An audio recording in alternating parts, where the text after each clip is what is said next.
श्री सोमेश्वर कलामंच सामाजिक संस्था आयोजित गराजलो रे गराजलो या नाटकाद्वारे जनजागृती करता करता प्रत्यक्षात निस्वार्थीपणे 15 मुद्दे घेऊन गराजलो रे गराजलो एक चळवळ सुरू केली आहे. आणि या चळवळीचाच भाग म्हणजे लाईव्ह मुलाखत चर्चासत्र. या चर्चासत्राच्या माध्यमातून कोकणातील प्रेरणादायी व्यक्तिमत्वांच्या मुलाखती घेतल्या जातात. त्यांची कामे, त्यांचे विचार कोकणवासियांपर्यंत पोहोचवले जातात.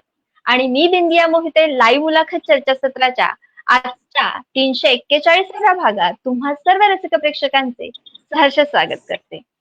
आज आपल्या सोबत आहेत संगीत विशारद कीर्तन भास्कर ह भ प श्री महेश बुवा काणे सर. नमस्कार सर. आजचं लाईव्ह मुलाखत नमस्कार. चर्चासत्रामध्ये सहर्ष स्वागत. धन्यवाद. नमस्कार. नमस्कार. तर आज खरं तर तुमच्या व्यक्तिमत्वाबद्दल अनेक गोष्टी आपण जाणून घेणार आहोत.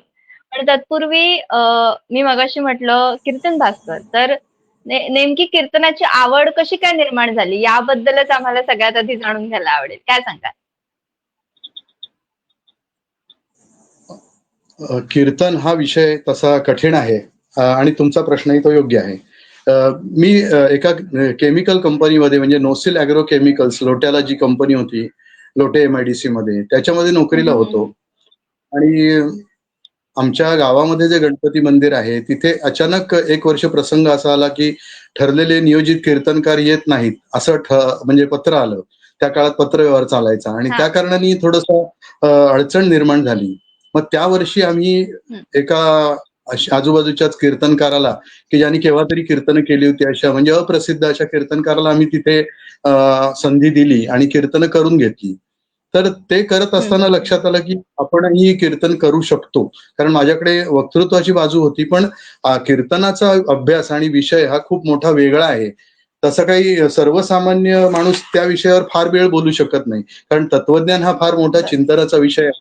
त्यात सगळी पुराणांचा जो अभ्यास आहे किंवा तत्वचिंतनाचा जो विषय आहे त्यातला, तर हा खूप अभ्यास करायला खूप कठीण आहे.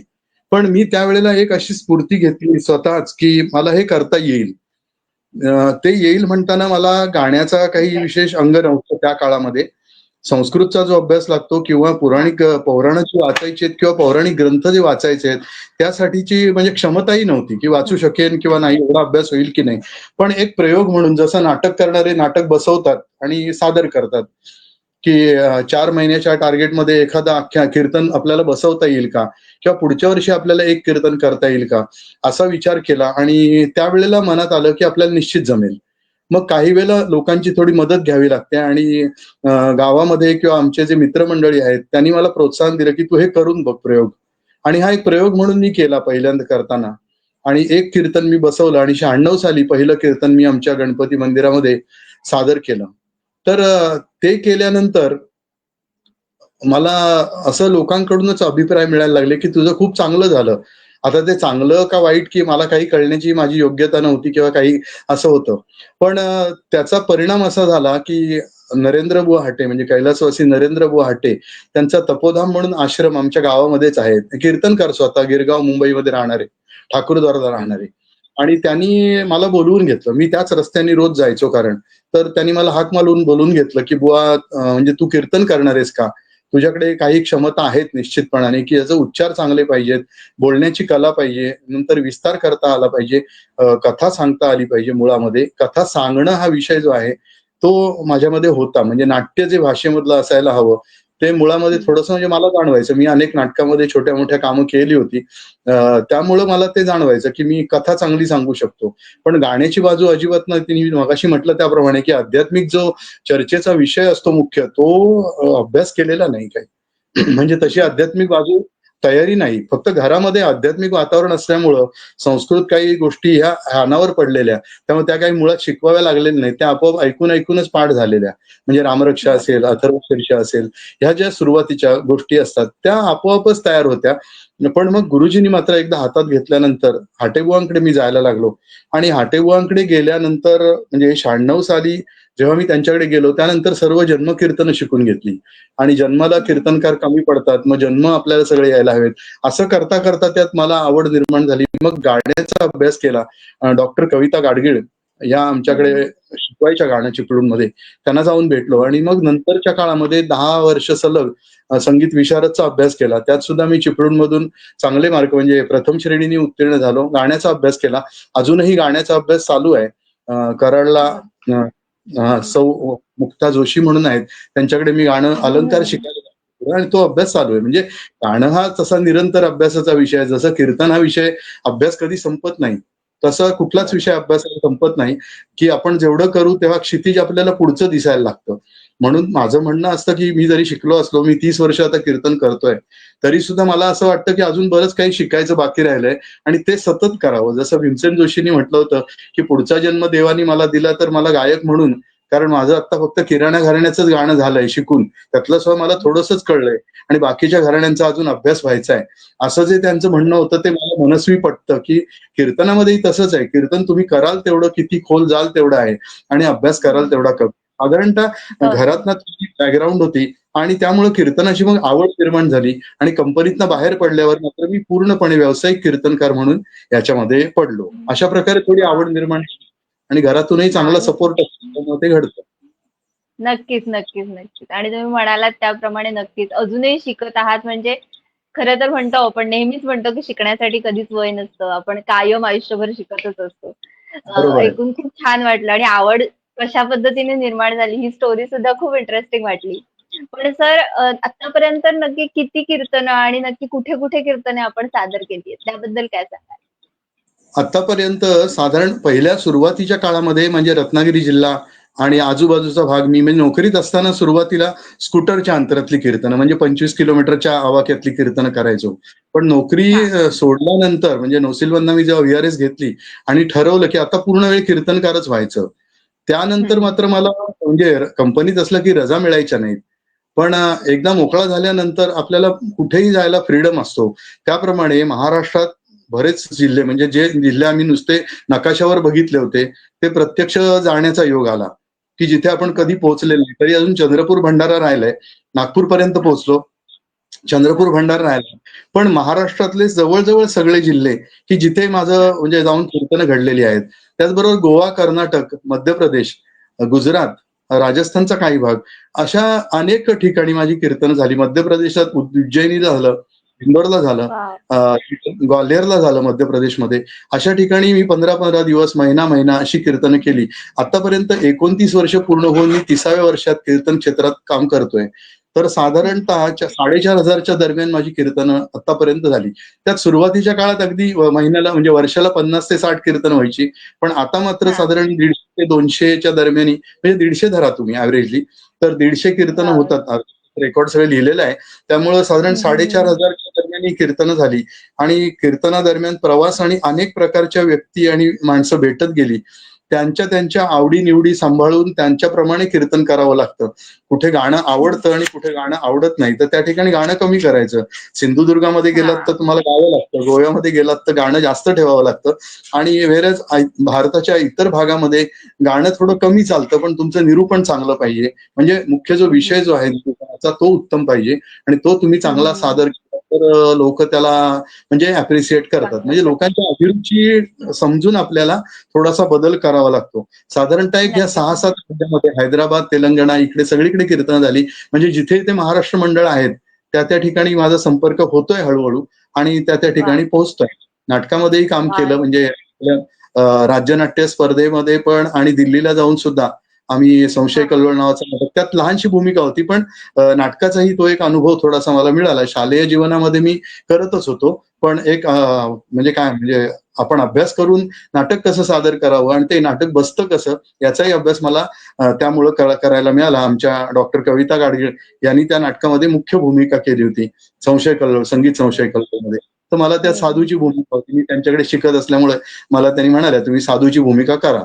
थोडीशी भूमिका होती लहानशी. अच्छा. पण मला त्यामुळे हां, हां. दिल्लीला आणि राज्यनाट्याला सुद्धा त्या स्पर्धेच्या निमित्ताने जायला मिळालं. जायला मिळालं. नाही नक्कीच हो. आणि प्रवास इतका मोठा आहे आणि इतक्या सुंदर, इतकी म्हणजे 4.5 म्हणजे खूपच मोठा आकडा आहे आणि यापुढे होय. सुद्धा प्रवास असा तुमचा नक्कीच चालू आहे आणि त्यासाठी सुद्धा शुभेच्छा. पण हो. कीर्तनातून नेमक्या कोणकोणते विषय तुम्ही सादर करता?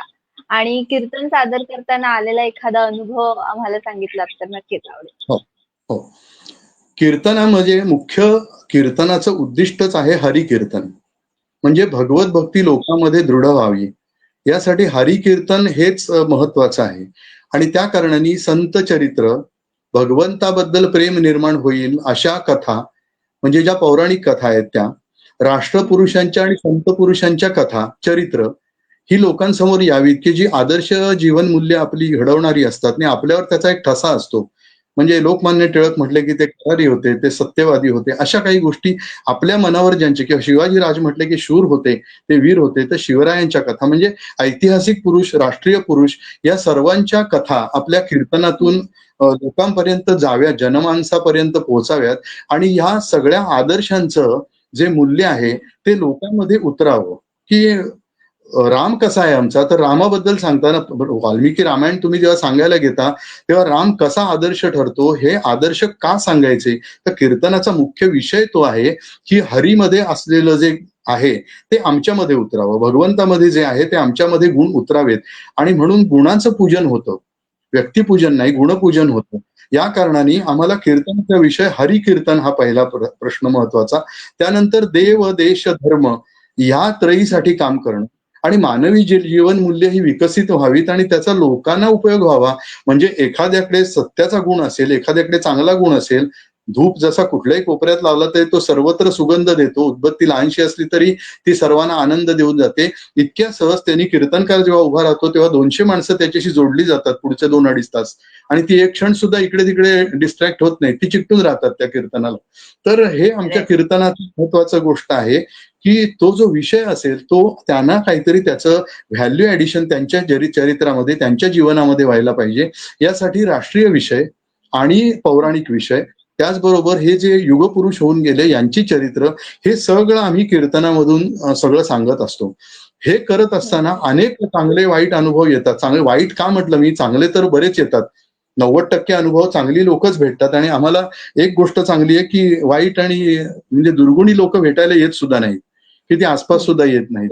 हा, ज्यांच्याकडे अनेक दोष आहेत अशी लोक आसपास सुद्धा येत नाहीत. जी मंडळी चांगली आहे, जी त्यातल्यात क्रीम आहे, ज्यांना काहीतरी तत्वज्ञान काही ऐकायचंय किंवा भगवंताच्या गुण संकीर्तनाबद्दल काही ऐकायचंय, म्हणजे नामसंकीर्तन, गुणसंकीर्तन, लीला संकीर्तन, हा भगवत भक्तीचा महत्वाचे 3 भाग आहेत. तर हे भाग ज्यांना ऐकायचे तीच मंडळी आमच्या जवळ येतात. अनेक चांगले प्रसंग घडतात आणि अनेक वाईटही घडतात. चांगला प्रसंग सांगायचा म्हणजे आता गावाचं नाव घेऊन सांगतो मी तुम्हाला. मी इंदोरला गेलो होतो आणि त्यावेळेला आम्ही सहपत्नी, म्हणजे मुलं पण माझी बरोबर होती, आम्ही सगळे 15 दिवस तिथे राहायला होतो. माझी 15 दिवस तिथे कीर्तनं होती सलग. तर त्या काळामध्ये जवळजवळ 100-150 लोकांशी आमचा संपर्क पर्सनली आला. म्हणजे ती माणसं अशी जोडली गेली की म्हणजे आमचंच घर आहे की काय असं आम्हाला वाटायला लागलं. आणि तुम्हाला आश्चर्य वाटेल, जेव्हा आम्ही रेल्वेत बसलो, इंदोरवरनं गाडी सुटली, तर आम्ही एकमेकाशी बोलू शकत नव्हतो, कारण बाहेर आमच्यासाठी रडणारी जी माणसं आम्हाला सोडायला आली होती ती अक्षरशः 60-70 वर्षाची माणसं होती आणि ती ढसाढसा रडत होती की बुवा आता आम्हाला तुम्ही सोडून चाललात, आता आम्हाला तुमचा लाभ परत. तर ही गोष्ट आहे की जगामध्ये चांगल्याला इतकं म्हणजे मनस्वी प्रेम करणारी लोक कीर्तनकारावरती आहेत. आणि कीर्तन हे इतकं मोठं आहे की म्हणजे त्याचं वर्णन असं शब्दात नाही सांगता येणार, की समोर जेव्हा ऐकतो तेव्हा तो माणूस देहभान हरपून त्याच्यात चिकटून जातो. आणि ही मंडळी 15 दिवस कीर्तन ऐकत होती आणि त्यामुळे स्टेशनला आल्यावरती ढसाढसा रडली. आणि हा प्रसंग मी आयुष्यभर विसरू शकत नाही की एका कीर्तनकारावर लोक किती प्रेम करतात.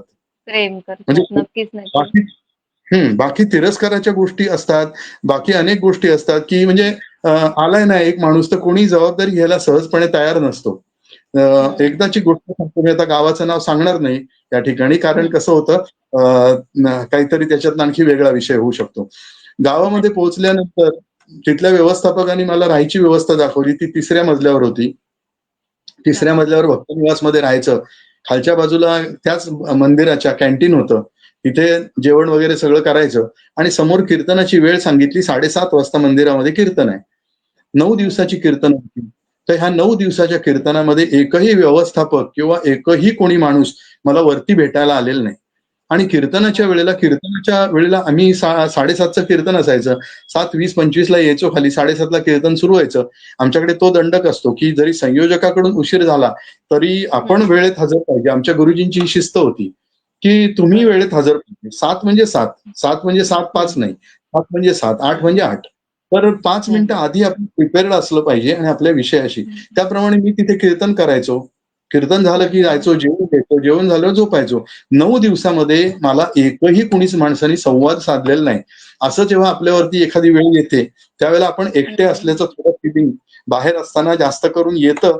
पण आम्हाला त्याही बरोबर. मार्गात काहीतरी वाचन, लिखाण काहीतरी नवीन शोधत राहायचं असं असतं आणि त्यामुळे तोही वेळ चांगला बरोबर. निघून जातो, असं काही नाही. पण अशी एक हो, आठवण हो, हो. राहते, की या माणसाने अजिबात लक्ष दिलं नाही 9 दिवसामध्ये आणि मी तुम्हाला एक त्याच्या विरुद्ध अनुभव इंदोरचा सांगितला. नक्कीच, नक्कीच. नाही खरं आहे. हां. म्हणजे आपण जेव्हा अ, तुम्ही जेव्हा सगळीकडे प्रवास करत असता त्यावेळेला नक्कीच वेगवेगळ्या प्रकारची माणसं भेटतात आणि त्यातून चांगले वाईट अनुभव सुद्धा नक्कीच अनुभवायला तुम्हाला मिळतात. तर होय, होय. यासोबतच खरं तर तुम्ही अनेक संस्थांवर महत्त्वाच्या पदांवरती कार्यरत सुद्धा आहात. तर या संस्थेच्या कामकाजाबद्दल आम्हाला नक्कीच जाणून घ्यायला आवडेल. बरं. अ, सुरुवातीच्या काळात मी तपोधन प्रकल्प या संस्थेशी जास्त चिकटून राहिलो. म्हणजे आमच्या गुरुजींचीच ती संस्था असल्याकारणाने तपोधन प्रकल्पाचा काही मी अधिकारी वगैरे नव्हतो. पण मी कार्यकर्ता हं. होतो निश्चितपणाने. आणि हं, हं, हं. आमचे गुरुजी होते ते कधीही आमच्याकडनं पैसा घ्यायचे नाहीत कीर्तन शिकवल्याचा. एकही हं, पैसा घ्यायचे नाहीत. निरपेक्ष वृत्तीने ते कीर्तन शिकवायचे. तर त्या संस्थेशी माझा कॉन्टॅक्ट येण्याचं मुख्य कारण ते, की तपोधन प्रकल्प आईनिमेटे, तालुका खेडमध्ये आहे. म्हणजे अनंत लक्ष्मण कांदेरेंचं जे गाव आईनिमेटे आहे त्या गावामध्ये. तर गुरुजींच्या जवळ राहून संस्थेकडूनही आपल्याला काही गोष्टी शिकायला मिळतात. तर अनेक मोठ्या दिग्गज कीर्तनकारांशी संपर्क या ठिकाणी आला, की त्यांची सेवा करणं. म्हणजे ते आल्यानंतर त्यांची बॅग त्यांच्या खोलीत नेऊन ठेवणं किंवा त्यांना पाणी नेऊन देणं, त्यांना चहा नेऊन देणं. या अगदी सोप्या गोष्टी असतात. पण आपण आपला इगो पूर्णपणे जेव्हा सोडतो, तेव्हा आपल्याला दुसऱ्याकडून काहीतरी शिकायला मिळतं. तर ह्या मोठ्या लोकांच्या संपर्कात अगदी इतक्या साध्या पद्धतीने आम्हाला राहायला मिळालं. आणि त्यावेळची एक गोष्ट तुम्हाला मी सांगतो, परत गोष्टीवरच मी येतो. अ, हं. त्या संस्थेकडून शिकताना असं एकदा लक्षात आलं, की आमचा नियोजित जो कार्यक्रम होता कीर्तनाचा, त्याच्यामध्ये हं. आपळे बुवा येऊ शकत नव्हते वेळेवरती. कारण काहीतरी त्यांना प्रवासात अडचणी आल्या आणि मग त्यांनी बुवांना आमच्या कळवलं, म्हणजे हाटे बुवांना कळवलं, की मी येऊ शकत नाही. त्यावेळेला बुवा मला म्हणले, "तू आज रात्री कीर्तन करायचं." अहो बुवा म्हटलं, "मी अजून 10 पण नाही माझी कीर्तनं झाली. संख्यात्मकदृष्ट्या 10 पण झालेले नाहीत." तर म्हटलं, "एवढ्या 150 कीर्तनकार समोर आहेत. मी यांच्यासमोर काय कीर्तन करू?" तर मला थोडा प्रश्न आला, भीतीही वाटली, की एवढ्या 150 हं. कीर्तनकारांमधून आपल्याला, पण मी त्याचा दुसरा विचार केला, की आपल्याला ही संधी मिळते आहे. आणि ही नक्कीच. संधी आपण उचलायची.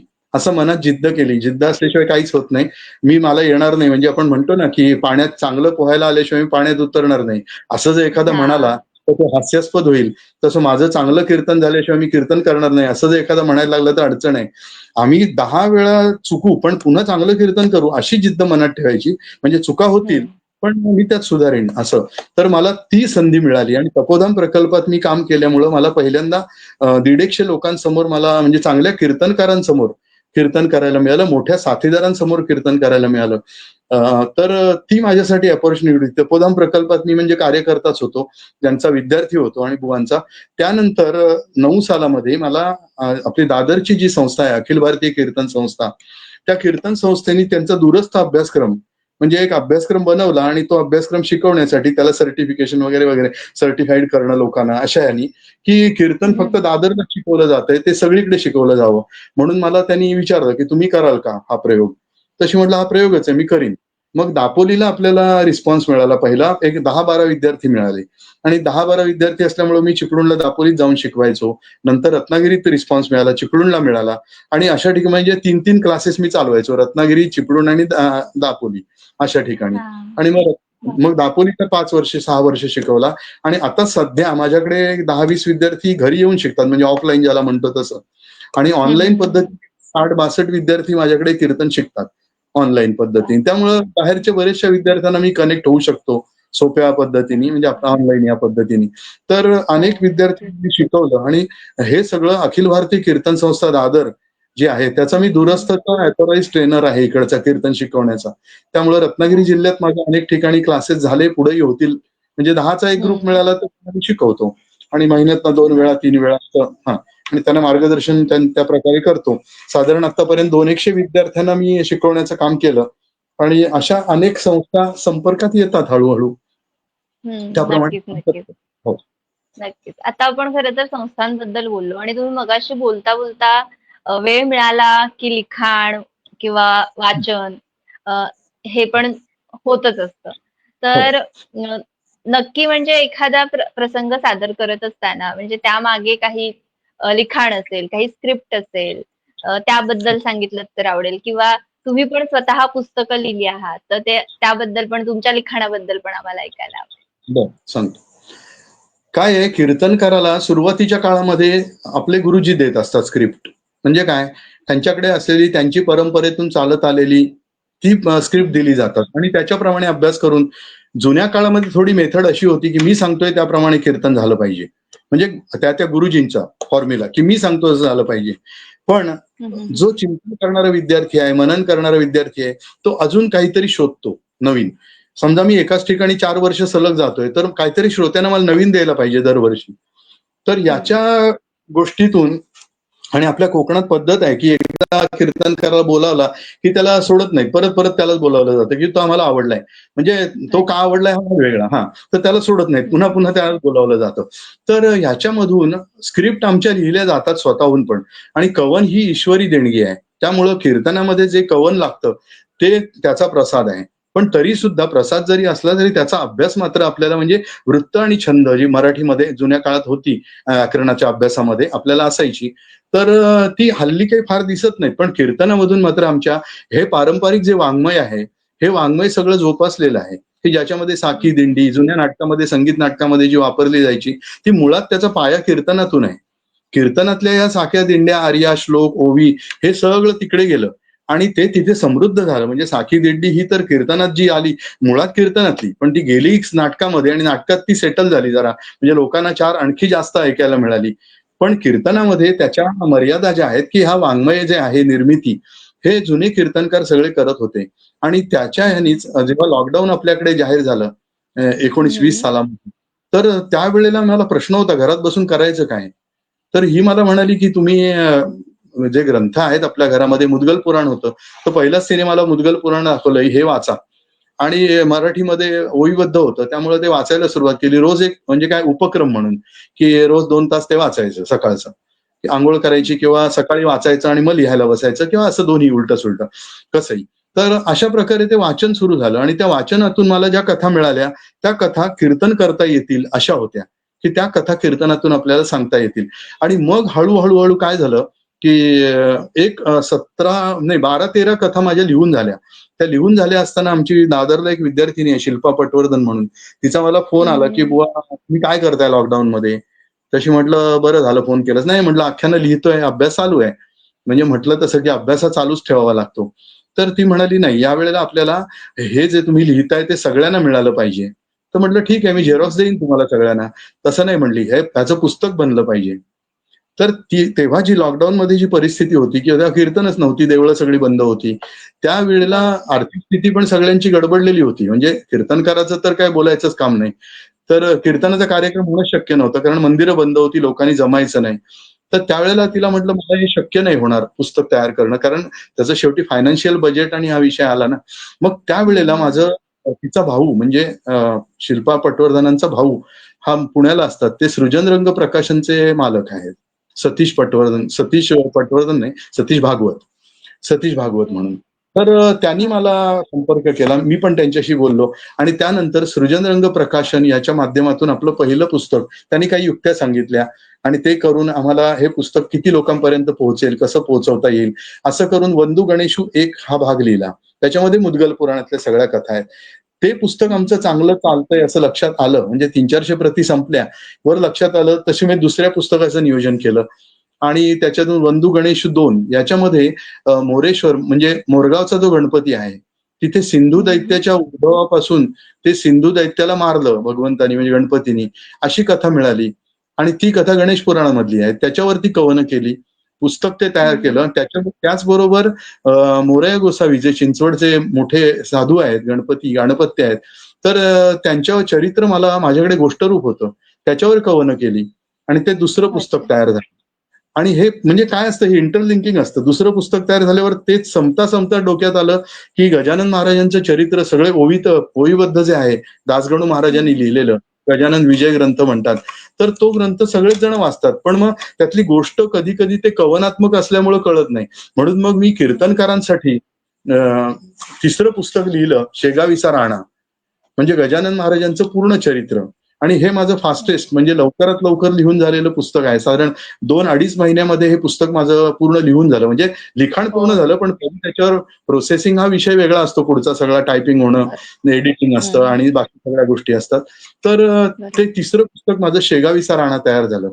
त्याच्यानंतर लोकांचा असा प्रश्न होता, की बुवा आम्ही सगळीकडे कीर्तन करतो, पण देवीची आख्यानं कमी पडतात आणि नवरात्र या विषयावरती ठोस असं काहीतरी आम्हाला म्हणजे कीर्तनकारांकडे आमच्या असलं पाहिजे. तर असं काही पुस्तक करता येईल का? म्हणून मग नमो देव्ये महादेव्ये असं एक पुस्तक लिहिलं, की ज्याच्यात नवरात्र हा विषय मुख्य ठेवला, देवी नवरात्र. आणि देवी नवरात्राची जी म्हणजे मुख्य जी आख्यानं आहेत, की महिषासूर मर्दिनीला मारलं, महिषासुराला मारलं देवीनी. तर ते महिषासुराला मारलं हे आख्यान सप्तशतीमध्ये आहे. तर सप्तशती हा ग्रंथ घेऊन त्याच्यावरती सगळा अभ्यास करून त्याच्यावरती पदं करून ती कथा पुन्हा लिहून काढली. असं करत देवीवरच्या त्या आख्यानामध्ये 5 कथा घातल्या त्या पुस्तकामध्ये. आणि नमो देव्ये महादेव्ये असं हे चौथं पुस्तक. अर्थात हे सगळं सृजनरंग प्रकाशनचं आहे. मी जरी लेखक असलो तरी बाकी सगळं काम ते करतात, मला त्रास देत नाहीत, सगळं ते बघतात. ते झाल्यानंतर सुपुत्र संसारी, मी 6 पुस्तकांबद्दल सलग सांगून घेतो. 5वं पुस्तक निघालं ते सुपुत्र संसारी.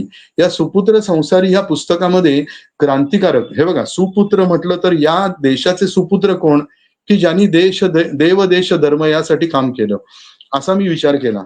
आणि एक दोहा आहे, जननी जनय तो भक्त जनय, कै दाता कै शूर, नाही तो तू वांझ रहे काहे गवाये नूर. असं हिंदी कवी म्हणतो, जन्माला घालायचं असेल तर यातल्या कुणाला तरी जन्माला घाल, भक्त दाता नाही तर शूर, नाहीतर तू तुझं तारुण्य का फुकट घालवतेस, असं तो स्त्रीला म्हणतोय. म्हणजे स्त्रीला म्हणजे जननीला म्हणतोय, जननी जनय तो भक्त जनय, कै दाता कै शूर, नाही तो तू वांझ रहे काहे गवाये नूर.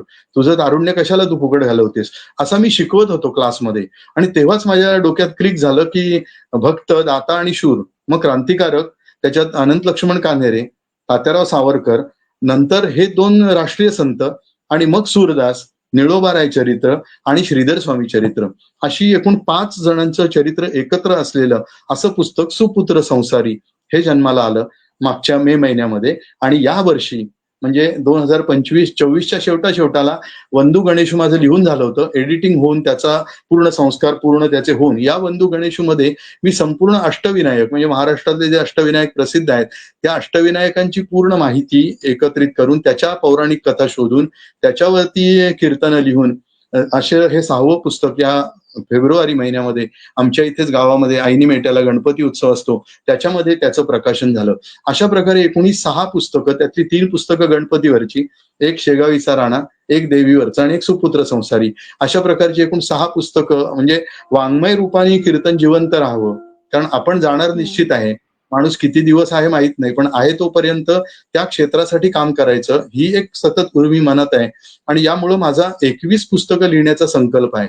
त्याच्या अजून मी 1/3 पर्यंत पोहोचलेलं नाहीये, म्हणजे ठीक आहे, पण प्रयत्न तर निश्चित स्वरूपात आहे. नक्कीच, नक्कीच. आणि त्यासाठी आमच्याकडून सगळ्यांकडून शुभेच्छा. नाही, धन्यवाद. नक्कीच. खूप छान पद्धतीने आणि मस्त एकदम मुलाखत चालू आहे आणि तुमचं मार्गदर्शन सुद्धा छान लाभतंय. धन्यवाद. तुमच्याबद्दल अनेक गोष्टी जाणून घेता येतात. पण यासोबतच तुम्हाला अनेक पुरस्कारांनी सुद्धा सन्मानित करण्यात आलेलं आहे. तर होय. जर आपणास जेव्हा एखादा पुरस्कार मिळतो त्यावेळेला तो पुरस्कार तुम्हाला काय देऊन जातो असं वाटतं? आणि त्याचबरोबर आपल्या स्मरणात राहील असा एखादा पुरस्कार कोणता तुमच्या? म्हणजे तुमच्या स्मरणात राहील असा तुमचा एखादा पुरस्कार कोणता? मी तुम्हाला अगदी सोपं करून सांगतो, की एखाद्या रथामध्ये मूर्ती ठेवलेली असते आणि पुढे घोडा जोडलेला असतो. लोक गुलाल उधळत असतात तो त्या मूर्तीसाठी, पण सगळ्यांचा गुलाल त्या मूर्तीपर्यंत पोहोचत नाही, तर रथ ओढणाऱ्या घोड्यावरती पडतो. घोड्याला असं वाटतं की आपला सत्कार चाललाय, पण सत्कार चाललेला असतो त्या मूर्तीचा. म्हणजे कोण? बरोबर. रथामध्ये असलेल्या ठेवलेल्या देवतेचा सत्कार चाललेला असतो. त्याप्रमाणे हे नारदीय कीर्तनामध्ये देवर्षी नारदांची जी परंपरा आहे, ती परंपरा ओढणारे आम्ही सगळे घोडे आहोत, असं प्रतिकात्मक लक्षात घ्या. की हे कार्य आम्हाला जीवनभर करायचंय. म्हणून कीर्तन हा माझा ध्यास आहे, श्वास आहे. मी सांगितलं त्याप्रमाणे घोड्यावर पडणारा गुलाल म्हणजे तो आमच्यासाठी आहे असं आम्हाला वाटतं. पण तो प्रत्यक्षात त्या मूर्तीसाठी असतो, त्या देवीसाठी असतो, त्या देवतेसाठी असतो. तसं आमच्या खांद्यावर घातलेली शाल किंवा प्रेमानं दिलेला पुष्पगुच्छ किंवा दिलेला पुरस्कार जो काही असेल तो, हा सगळा त्या नारदांच्या म्हणजे कीर्तन कला जी आम्हाला मिळाली, जी भगवंताच्या कृपेनं बहुत सुकृताची जोडी म्हणूनही विठ्ठली आवडी. भगवंताविषयी प्रेम वाटावं असं का घडावं? माझ्याचकडून घडावं का घडावं? तो घोडा त्याच रथाला का जोडला जावा? की त्याचं पुण्य आहे ते. या कारणाने कीर्तनासारख्या अतिशय प्रसन्न आणि पवित्र अशा क्षेत्रात आम्ही पडलो, आलो याचा आम्हाला सार्थ अभिमान आहे. आमच्या गुरुजींनी ती ताकद आमच्यामध्ये निर्माण केली आणि आम्हाला उभं केलं. आतापर्यंत अनेक पुरस्कार मिळाले मी तुम्हाला सांगतो. पण हे सगळे पुरस्कार खरं तर माझ्या गुरुजींचे आहेत. ज्यांनी मला उभं केलं. त्याचबरोबर गाण्याचे धडे देणाऱ्या डॉक्टर कविता गाडगीळ यांचे आहेत. म्हणजे माझ्या गुरूंनी मला उभं केलं. मला ती बळ दिलं, की तू कर. आणि त्या कारणाने डॉक्टर कविता गाडगीळ असतील किंवा कैलासवासी नरेंद्र हाटे असतील, हे आमचे मार्गदर्शक आहेत. आणि त्यांनी दिलेल्या धड्यावरून आम्ही चालतोय म्हणून लोकांना ते पसंत पडलं. लोकांना काय पसंत पडतं हा त्यांचा अनुभव आहे. तो त्यांनी आमच्या गळ्यातनं उतरवला. आमच्या गळ्यातनं येईपर्यंत डॉक्टर कविता गाडगीळ ज्या माझ्या गुरुवर्या आहेत, त्यांचं तर सांगायचं की एखादी चिजेमधली जागा जर तशी येत नसेल, तर त्या 100 वेळा आम्हाला परत म्हणून दाखवायच्या. आणि ती आल्याशिवाय पुढे जायचं नाही. तुमच्या गळ्यातनं ते उतरेपर्यंत मी म्हणून दाखवीन. ही जी गुरुकडे एक तडफ असते, की माझ्याकडे आहे ते शिष्याकडे यायला पाहिजे. तसंच आमच्या गुरुजी, आमचे गुरुजी कैलासवासी नरेंद्र हाटे यांच्याबद्दल सांगायचं तर त्यांचं पाठांतरावरती कडक लक्ष असायचं, की आज मी तुम्हाला अमुक श्लोक शिकवले, तर उद्या तुमचे ते पाठ झाले पाहिजेत. आता हे जे बळ आहे, बळ मी म्हणतो ते यासाठी आहे, की त्यांनी आम्हाला तेव्हा तेवढं स्ट्रिक्टली करून घेतलं नसतं, तर जे आम्हाला पाठ झालं किंवा आमच्याकडून जे होतंय काम, ते सगळं काम खऱ्या अर्थाने त्यांनी करून घेतलेलं आहे. श्लोक पाठ नसेल तर ते आमच्याशी बोलायचे नाही. शाळेतल्या मुलासारखं हाकलून द्यायचे. आज नाही ना पाठ झालं, जा परत ये पाठ करणी. अशा प्रकारे म्हणजे कठीण थोडंसं आपल्याला वाटतं हे ऐकायला. हल्लीच्या विद्यार्थ्यांना असं जर आम्ही सांगायला गेलो तर एकही विद्यार्थी टिकणार नाही हल्लीच्या काळामध्ये. पण त्या काळामध्ये गुरुजींनी मला अक्षरशः असं हाकलून दिलेलं आहे किंवा गेल्यानंतर तू बस तिथे पाठ कर आणि निघून जा. अजिबात लक्ष दिलेलं नाही. जर पाठांतर मी केलं नसेल तर. म्हणजे शाळेत जी शिक्षा द्यायची तशा प्रकारच्या शिक्षा ह्या आहेत. आता ह्या इन्सल्टिंग असतात, पण त्या शिष्याला पुढं आणण्यासाठी आणि त्याच्यामध्ये एक ताकद निर्माण करण्यासाठी ती शिक्षा आहे, की हे पाठ झाल्याशिवाय मी पुढे शिकवणार नाही. तर गुरुजींनी आमच्या हे सगळं करून घेतलं म्हणून हे सगळे पुरस्कार जे मला मिळालेत, मी तुम्हाला किती मिळाले, कसे मिळाले ते सांगतो, झरझर सांगतो. त्यातला सिद्धिविनायक ट्रस्ट कोल्हापूर, म्हणजे कोल्हापूरला जी सिद्धिविनायक सांस्कृतिक सेवा मंडळ आहे, अंबाबाईच्या मंदिरामध्येच आहे. गेले 25-27 वर्ष ते 27 नाही आता जास्त झाली. 40 एक वर्ष कीर्तनाचा वसा म्हणून काम करतायत. ते त्या ठिकाणी मी 22 वर्ष सलग कीर्तनाला गेलोय. अंबाबाईच्या मंदिरामध्येच त्यांची कीर्तनं चालू असतात.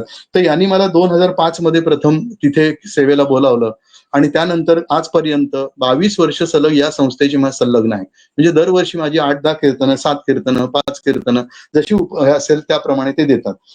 तपोधाम प्रकल्प आईनी मेटेचा नारद पुरस्कार मला 2006 मध्ये मिळाला.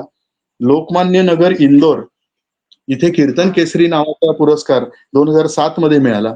उज्जैनीच्या कीर्तन संमेलनामध्ये कीर्तन विशारद ही पदवी 2009 मध्ये मिळाली. नारद मंदिर पुणे यांनी 9 सालामध्ये मला प्रथम कीर्तन विशारद ही पदवी दिली. माफ करा, कीर्तन भास्कर ही पदवी दिली 14 सालामध्ये आणि त्यानंतर नारद मंदिर पुणे यांनी पुन्हा कीर्तन भूषण ही पदवी दिली. पाठोपाठ म्हणजे 14 आणि 19 सालामध्ये. मी आकाशवाणी बीचा म्हणजे बी ग्रेड आर्टिस्ट आहे आकाशवाणीचा गाण्यासाठीचा आणि कीर्तनासाठीचा असा आहे. साधारण हे पुरस्कार मुख्य मिळाले. महाराष्ट्राच्या विविध कला महोत्सवातून अनेक ठिकाणी कीर्तन करतो, पण अर्थात विविध कला महोत्सवात थोडी मर्यादा असते की तासाचंच कीर्तन असतं, लिमिटेड असतं आणि त्यामुळं अनेक पुरस्कार जरी मिळाले तरी मी पुन्हा अतिशय विनम्रपणे सांगतो की हे सगळे पुरस्कार देवर्षी नारदांचे आहेत, माझ्या गुरूंचे आहेत. त्यामुळं हे सगळं त्यांना समर्पित आहे आणि ज्या ज्या लोकांना हे माझं कीर्तन उत्तम वाटलं त्यांनी मला ते पाठीवर थाप मारली, त्यांनी उडवलेला तो गुलाल आहे. पण तो गुलाल माझ्या गुरूंचा आहे आणि निश्चितपणानं मी त्यांना तो अर्पण करतोय. एवढीच माझी भावना आहे याबद्दल. नक्कीच, नक्कीच. नाही खरंच म्हणजे अगदी खूप सुंदर पद्धतीने सगळ्या गोष्टींची मांडणी तुम्ही केलीत. तर सर आता आपल्याकडे वेळ पण फार कमी आहे त्याच्यामुळे अगदी थोडक्यात आम्हाला जाणून घ्यायला आवडेल, की ह्या सगळ्या लोककलांचं संवर्धन व्हावं यासाठी खरं तर आपण काय केलं पाहिजे? आणि त्यासोबतच जोडून मला अजून एक गोष्ट जाणून घ्यायला आवडेल आम्हाला अजून एक गोष्ट जाणून घ्यायला आवडेल, ती म्हणजे आपण कोकणाला नेहमी स्वर्ग म्हणतो. पण हा हो. स्वर्ग कुठेतरी लोप पावत चाललाय. तर यावर आपलं मत काय? अशा 2 प्रश्नांचं उत्तर थोडक्यात अगदी. कीर्तन कला ही विकसित होण्यासाठी आधी शिष्यामध्ये ती उर्मी पाहिजे. मला ते यायला पाहिजे. या लोककला सुद्धा आहेत ना, ते शिकवतात लोकं, शिकवणारे बरेच आहेत. पण लोकांमध्ये ते प्रोत्साहन असलं पाहिजे, मला शिकायचंय पहिली गोष्ट आणि शिकवणाऱ्यांनी ती मनापासून शिकवली पाहिजे, तर त्या जिवंत राहतील. त्या जिवंत राहणं नक्कीच. गरजेचं आहे. नाहीतर उद्या 50 वर्षापुढचा विचार केला तर माझं वय आता 60च्या दरम्यान 57 वय आहे. 50 वर्षानंतर मी नक्की नसणार आहे. पण मी शिकवलेले माझे जे विद्यार्थी उभे करायचे असतील, तर लोककलेला किंमत एवढी आहे, की जुन्या काळात टीव्ही आणि हे नव्हतं लोकांकडे, मोबाईल नव्हता, YouTube नव्हती. त्यावेळेला लोकांना बरोबर. देवळात होणारी कीर्तनं हेच प्रबोधनाचं साधन होतं. हेच करमणुकीचं कार्यक्रम म्हणून बघितलं जायचं. आपल्याकडे जे नमन होतात, गण-गवळण, तमाशा होतो. ह्या म्हणजे आता जत्रेमध्ये तर सुद्धा तमाशा आणि हा प्रकार होतो. तर हे का होतं? ह्या लोककला लोकांचं मनोरंजन करणाऱ्या आणि त्याविषयी त्यांना विशेष प्रेम वाटतं, ते त्यासाठी की लहानपणापासून ते ते ऐकलेलं आहे. त्यामुळं बरोबर. ह्या जिवंत राहण्यासाठी आपण सर्वांनी खटाटोप केला पाहिजे. म्हणून तुमचं सोमेश्वर कला मंच सामाजिक संस्था जी आहे, त्या संस्थेचं पण मला कौतुक करावं लागेल, की तुम्ही आमच्यासारख्या लोकांकडे संपर्क करताय आणि म्हणजे काय करताय तुम्ही नक्की हे विचारताना हे सुद्धा तुमचं कौतुकास्पद गोष्ट आहे. या निमित्ताने मी सर्वांनाच सांगू इच्छितो, की ज्यांना कीर्तन शिकायचं असेल, माझ्याकडे कीर्तन आहे, मी निश्चितपणाने ते कीर्तन शिकवू शकेल. ज्यांना कुणाला इच्छा आहे त्यांनी निश्चितपणे संपर्क करावा. तो तुमच्याकडे संपर्क करून मिळवता येईल. YouTubeला गेलात तर तुम्हाला महेश बुवा काणे टाकलत तर तिथे तुम्हाला तो थेट YouTubeच्या माझ्या लिंकवरनं कीर्तनं पाहायला मिळतील. तर ही कला जिवंत राहण्यासाठी अविश्रांतपणे मेहनत आपल्याला घेतली पाहिजे. ही लोककला जिवंत राहिली पाहिजे. आता कोकणाबद्दल तुम्ही प्रश्न विचारलात. कोकण खरोखर कोकणाची समृद्धी एवढी आहे, की ती समृद्धी पहिला नंबर जर कशात असेल तर पाणी. जगात हं. कुठेही जा पाण्यासाठी एवढे मोठे प्रश्न आहेत. महाराष्ट्रात तुम्ही मराठवाड्यात गेलात तर पाण्याचा मोठी प्रचंड वाईट अवस्था आहे. एप्रिल-मे हो. महिन्यामध्ये मला अनुभव असा आहे, की बुवा 1 बादलीभर पाणी तुम्हाला देतो. ह्या पाण्यामध्ये तुम्ही अंघोळ करा, कपडे धुवा, यात काहीही करा. 1 बादली पाणी मिळायचं आणि दिवसभर राहायचं तिथे. फार कठीण गोष्ट आहे. तर आपलं कोकण हे मुळामध्ये निसर्ग या दृष्टीने पूर्ण समृद्ध आहे. इथल्या लोकांनी बाहेर जाऊन नोकऱ्या करण्यापेक्षा इथेच जे काही मिळतं त्याच गोष्टी प्रोसेसिंग करून लोकांसमोर अशी उत्पन्न आणणं, कोकण मेवा ज्याला म्हटलं जातं किंवा कोकण प्रॉडक्ट जी म्हटली जातात, ती बाहेर आणावीत आणि लोकांकडे आमच्या नाट्य अभिनय मुळात आहे हो. आमच्या भाषेमध्ये 6-6 किलोमीटरला मराठी भाषा बदलते. आमच्या संगमेश्वरचे बोलायला लागले, की संगमेश्वरी भाषा लगेच कळते. जरा राजापूरकडे गेलात, हो. की राजापूरची भाषा बदलते. सावंतवाडीला गेलात, की तिथल्या माणसाची भाषा बदलते. गोव्याची भाषा बदलते.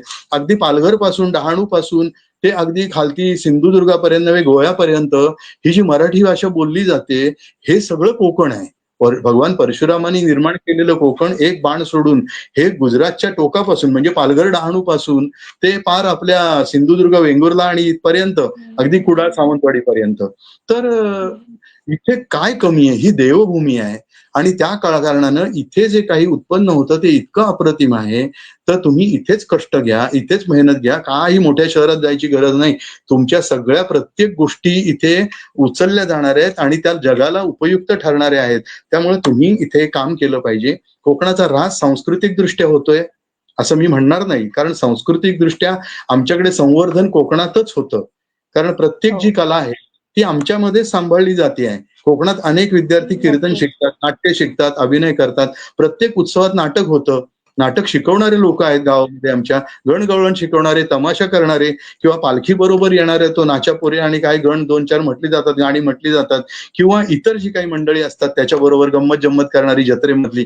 तर ही सगळी मंडळी आमच्याकडचीच आहे हो, नाही का? तर नक्कीच. ही मंडळी कोकणातली आहे आणि त्या कलांना प्रोत्साहन दिलं पाहिजे. शाहिरी असेल, त्यालाही प्रोत्साहन मिळालं पाहिजे आणि आपल्याकडे ही सगळी मंडळी तयार होतील. त्यांना शिकवणारे उत्तम प्रकारचे ट्रेनर आपल्याकडे कोकणातच आहेत. बाहेर शोधायला जायची गरज नाही. म्हणून कोकणास हे निश्चितपणाने ऱ्हास होतोय असं म्हणण्याचं कारण नाही. काही ठिकाणी अशा गोष्टी घडतात, की प्रदूषण हा जो विषय आहे, आता पाण्यात प्रदूषण झालं, तर ते म्हणजे दूषित पाणी आपण पिणार आहोत. अर्थातच त्याचे त्रास पुढे काय भोगायला येणारच आहेत.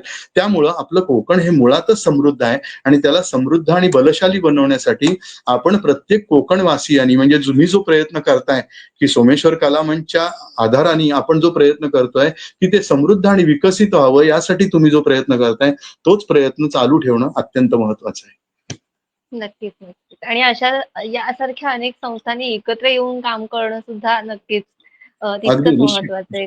होय होय. नक्कीच.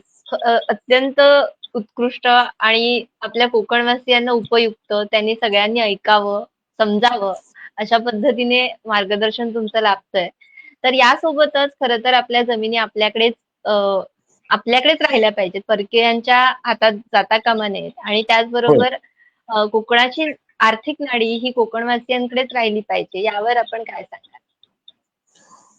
काय आहे, कोकणातला माणूस हा मुळात मुंबईकडे धावणारा आहे. पहिली गोष्ट आहे. मुंबई ही बरोबर. मायानगरी आहे. तिथे पैसाही भरपूर प्रमाणात मिळतो.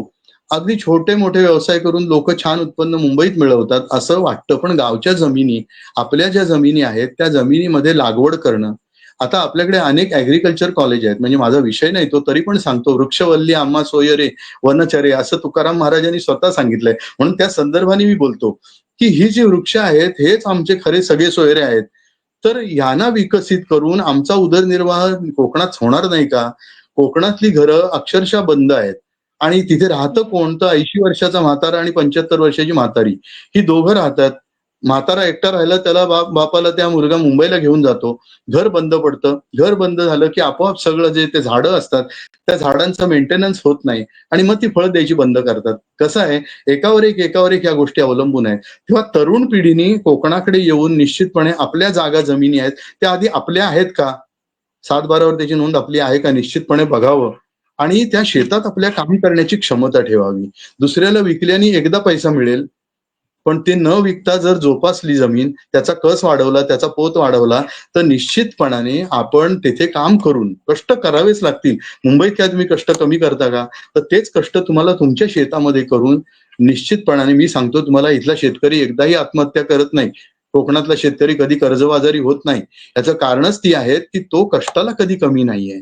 तो काम करायला कमी नाही, फक्त त्याला मार्गदर्शन, आर्थिक सहाय्य या गोष्टी निश्चितपणे सरकारने याच्यावर विचार करावा, असं मी आपलं जाता-जाता सांगेन. माझा काही सरकारशी तसा थेट संबंध नसला, तरी पण मला सांगावं लागेल, की इथल्या ज्या काही पतसंस्था असतात किंवा छोटे-छोटे जिल्हा बँका असतात, यांनी या तरुण मंडळींना आपल्या उद्योग आणि व्यवसायासाठी मार्गदर्शन करून त्यांना आपल्याच शेतामध्ये काहीतरी कमवता येईल. म्हणजे जास्त उत्पन्न देणारे, जास्त किमती वस्तू म्हणजे आपल्याकडे मसाल्याची उत्पन्न करणं किंवा जायफळ असेल किंवा लवंग वेलची असेल, यासारखं काहीतरी निर्माण करा. आता आपल्याकडे स्ट्रॉबेरी लावली जाते किंवा दालचिनी, हं. हे हो. असे अनेक पदार्थ जे मसाल्याचे आहेत, की जे महागडे आहेत. तर महागड्या वस्तू आपण आपल्या शेतात जेव्हा निर्माण करू, तेव्हा त्यातून आपल्याला जास्त उत्पन्न वाढ होईल आणि आपल्याला कुठे जायची गरज राहणार नाही. म्हणून माझं कोकण हे निश्चित समृद्ध होईल, असा मला विश्वास आहे. महाराज म्हणतात त्याप्रमाणे वृक्षवल्ली आम्हा सोयरे वनचरे. ही वृक्षवल्ली आम्ही जर सांभाळली, ही वृक्ष संपदा आम्ही सांभाळली. संपदा म्हणजेच अर्थात धनलक्ष्मी आहे. ती भाग्यलक्ष्मी आहे आणि या कारणाने आम्ही बरोबर. त्याला संवर्धन करण्याचा विचार केला पाहिजे. तरच निश्चितपणाने आमचा उद्धार होऊ शकतो. नक्कीच, नक्कीच. हो. सर आता जाता-जाता खरं तर श्री सोमेश्वर कला मंच सामाजिक संस्था आयोजित "गराजलो रे गराजलो" या नाटकाद्वारे आपण जनजागृती करता प्रत्यक्षात "गराजलो रे गराजलो" ही एक चळवळ सुरू केली. आणि ही चळवळ कोकणवासियांसाठी, कोकणासाठी गरजेची आहे का, असं तुम्हाला वाटतं का? त्याबद्दल काय सांगाल? निश्चित स्वरूपाच्या अशा चळवळी उभ्या राहिल्या पाहिजेत आणि त्या सगळ्या चळवळीतून कोकणातला मनुष्य हा समृद्ध झाला पाहिजे. तो मानसिक समृद्ध आहेच. त्याच्याकडे विचार प्रगल्भ बरोबर. आहेत. त्याचे आचार विचार उत्तम आहेत.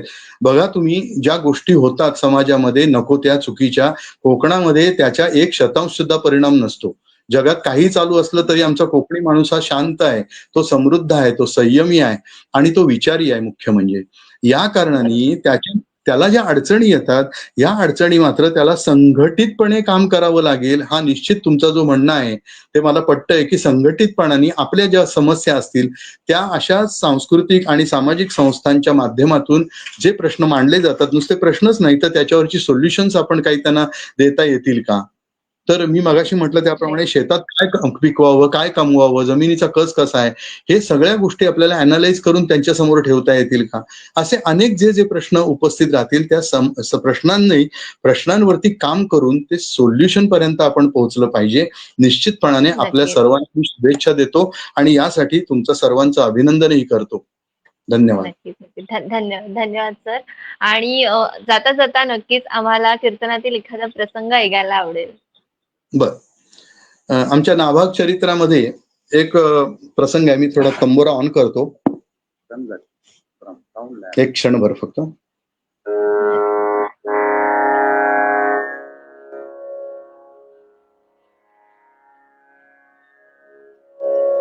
तर याच्यात प्रसंग असा आहे, बाप बेटाची भेट आहे. मुलगा हा अनेक दिवस विद्या अध्ययनासाठी बाहेर गेलेला आहे आणि तो आपल्या घराजवळ आला तेव्हा कळलं की आपले वडील एक झोपडी बांधून राहतात आणि मोठ्या भावाने सगळं घर आपल्या काबीज केलेलं आहे. असा प्रसंग आहे साधारण, म्हणजे मी आउटलाईन सांगतो त्याची. आणि तो शोधत शोधत निघाला आपल्या वडिलांना भेटायला. आयुष्याचा अंतकाळ म्हणजेच इंसान्यावरती ठेपलेला तो बाप, वृद्ध बाप, त्याच्या डोळ्यामधून पाणी घळा वाहत होतं. सूर्य अस्ताला चालला होता आणि अस्ताला चाललेल्या सूर्याला जडून त्याचा मुलगा भेटायला आला. झोपडीचा दरवाजा उघडला आणि आतमधलं ते चित्र पाहिलं. आपला वृद्ध बाप ढसा ढसा ढसा डोळ्यातले अश्रू मोकळे होत होते, पण त्या डोळ्यानं कोणतीच जाणीव नव्हती, कारण त्यातून काही दिसतच नव्हतं. ते डोळे असून नसल्यासारखे. त्या वृद्ध बापाने इकडे तिकडे पाहिलं आणि विचारलं, नाभागा, अरे आलास का रे? किती दिवस वाट पाहतोय तुझी, किती दिवस वाट पाहतोय तुझी. बाळा बाळा, तुझ्या येण्याने मला इतका आनंद झालाय, पण तुला मी पाहू शकत नाही रे, पाहू शकत नाही. आलास लेकरा बघतो मी वाट सारखी बाळा, आलास लेकरा बघतो मी वाट सारखी बाळा, ना भाग दाखवून नेमज प्रार्थिले पदा. त्या काळाला सुद्धा मी थांबून ठेवलंय. नाभागा, जवळ ये बरं, तू आलेला कळलं, आता मला खुशाल घेऊन जा, असं त्या यमराजाला मी सांगतोय. बाबा असं नाही बोलायचं. हो, आता मी आलोय, मी तुम्हाला बरं करीन, निश्चितपणे बरं करीन. मी अनेक गोष्टींचा अभ्यास केला, तुमची दृष्टी तुम्हाला परत देईन. आणि हेच नाभाग ऋषी, नभग ऋषींचा मुलगा नाभाग याने आपल्या वडिलांवर उपचार केले आणि त्यांना ती दिव्य दृष्टी पुन्हा प्राप्त करून दिली. धन्यवाद. नाही, खरंच अप्रतिम. खूप छान, खूप मनाला भावेल असा प्रसंग तुम्ही सादर केलात आणि त्याबद्दल खरंच तुमचे मनापासून आभार. छान छान प्रतिक्रिया पण आल्या आहेत. आणि त्यातही खूप सुंदर मार्गदर्शन तुमचं आज आम्हाला लाभलं. अगदी वेळात वेळ काढून तुम्ही आजच्या ह्या चर्चासत्रासाठी उपस्थित राहिलात. त्याबद्दल खरंच मनापासून आभार आणि तुमच्या पुढच्या संपूर्ण वाटचालीसाठी आपल्या गराजोरे टीम कडून मनःपूर्वक शुभेच्छा. धन्यवाद सर. धन्यवाद सर्वांना. ज्यांनी अभिप्राय दिलेत त्यांनाही धन्यवाद. ते माझ्यापर्यंत पोहोचतील नंतर थोड्या काळाने. ज्यांना माझं कीर्तन ऐकायचं असेल त्यांनी YouTube वरती जाऊन निश्चितपणाने आपण महेश बुवा काणे असं सर्च केलं, कीर्तन असं सर्च केलं तर तुम्हाला पाहायला मिळेल. ज्यांना पुस्तकं पाहिजे असतील किंवा बघायची असतील त्यांनी त्या दृष्टीने संपर्क करायला हरकत नाही. माझा फोन नंबर सांगायला अडचण नाही ना काही? हा, चालू शकेल. तुम्ही जर कम्फर्टेबल असाल तर नक्कीच चालेल. माझा फोन नंबर 9011221315. रिपीट करतो, 9011221315. तर आपण यावर संपर्क साधून माझ्याशी बोलू शकता किंवा YouTube वरनं मला फॉलो करू शकता. कीर्तन आपण ऐका, प्रबोधनाचा सगळा भाग आपण ऐकावा. जी सेवा गुरूंकडून मिळाली ती आपल्यापर्यंत पोहोचवण्याचं काम मी करतोय, एवढंच माझा त्यातला भाव आहे. पुन्हा एकदा आपल्या सर्वांना धन्यवाद. बिंदियाजी, आपल्यालाही धन्यवाद. नमस्कार. आपण छान एकंदरीत ही मुलाखत ही ऍडजस्ट केलीत आणि वेळेमध्ये बसवण्याचा प्रयत्न केला. थोडासा पुढे गेलाय, पण तरी देखील आपल्याला मनापासून धन्यवाद. नमस्कार. धन्यवाद, धन्यवाद. नमस्कार सर. आणि या पुस्तकांबद्दल आपण म्हणालो तर पुस्तकांबद्दल सुद्धा आपण अधिक माहिती कमेंट बॉक्समध्ये नंतर देऊ. हो. तर त्यासोबतच प्रेक्षक हो, तुमच्या आलेल्या सगळ्याच प्रतिक्रिया, सगळेच प्रश्न आज मला इथे घेता आले नाहीत. त्याबद्दल मी दिलगिरी व्यक्त करते. पण नक्कीच आपण कमेंट बॉक्समध्ये त्या प्रतिक्रियांना उत्तर देण्याचा प्रयत्न करू. आणि त्यासोबतच तुमच्याकडे काही प्रश्न असतील, तुमच्याकडे काही अ, आपल्या चळवळीच्या रिलेटेड काही प्रसंग असतील तर तुम्ही ते आमच्यापर्यंत पोहोचवू शकता. नक्कीच आपण या चर्चासत्राच्या माध्यमातून, आपल्या फेसबुक पेजच्या माध्यमातून ते लोकांपर्यंत पोहोचवण्याचा प्रयत्न करू. पण ते नक्कीच पुराव्यानिशी आमच्याकडे पाठवावेत अशी मी विनंती करेन. आणि त्यासोबतच आपण गराजलो रे गराजलो एक आपलं YouTube चॅनल सुद्धा आहे. ते सुद्धा तुम्ही नक्कीच सबस्क्राईब करा. त्यामागे कुठला प्रसिद्धीचा हेतू नाहीये. तर ही चळवळ घराघरात पोहोचावी हाच एक उदात्त हेतू आहे. तर नक्कीच ते चॅनल सुद्धा सबस्क्राईब करावं अशी मी विनंती करेन. आणि आज सगळ्यांनी खूप छान छान आपल्याला रिस्पॉन्स दिला, प्रतिसाद दिला त्याबद्दल धन्यवाद. तुम्ही इथपर्यंत आपली मुलाखत पाहिली त्याबद्दल सुद्धा धन्यवाद. आपण वेळेच्या अभावी आजची मुलाखत इथेच थांबवतोय. पण पुन्हा भेटूया पुढील मुलाखत चर्चासत्रात. तोपर्यंत काळजी घ्या. धन्यवाद. धन्यवाद सर नमस्कार. पुन्हा एकदा. नमस्कार. नमस्कार. धन्यवाद.